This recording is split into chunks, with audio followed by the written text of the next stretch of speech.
তোমার কি বিয়ে হয়েছে? হ্যাঁ, বিয়ে হয়ে গেছে একটা গরিব ছেলের সাথে। ভাগ্যটাই খারাপ। আপনার ভাগ্য খারাপ কেন?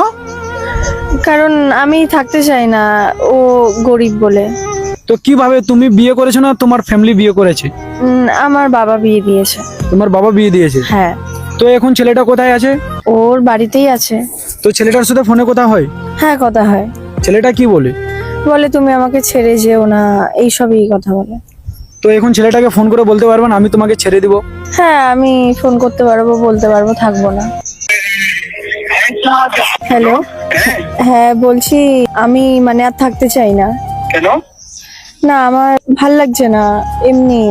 কেন ভালো লাগছে না? আমি তোমাকে বিয়ে করেছি, তোমাকে এত ভালোবাসি, তো কেন থাকতে চাইছো না? কারণ কি? আমার ভুল তুমি অনেক গরিব বলে আমার একটুও ভাল লাগছে না। গরিব বলে কি তুমি মানে ভালোবাসাকে ছুঁয়ে দেবে, এটা কি হয় বলো? আর ভাল লাগছে না তোমার সাথে থাকতে, তো আমি ডিভোর্স চাই। দেখো এরকম করে না, কিন্তু তোকে খুবই কিন্তু কষ্ট লাগছে। সেটা তোমার ব্যাপার। দেখো আমি বড়লোক ছেলে চাই, আমি কোনো গরিব ছেলে চাই না। বিশেষ করে আমার বাবার জন্যই আমি বিয়ে করেছি। আমি গরিব বলে তুমি আমাকে এরকম বলছো? আমার মনে কি চলছে, তোকে এত ভালোবাসি আমি। I hate you. আমি কোনো কথা শুনতে চাই না, আর আমাকে নেক্সট টাইম আর ফোন করো না।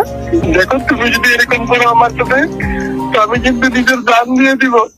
I hate you. তুমি ফোনটা রাখো তো।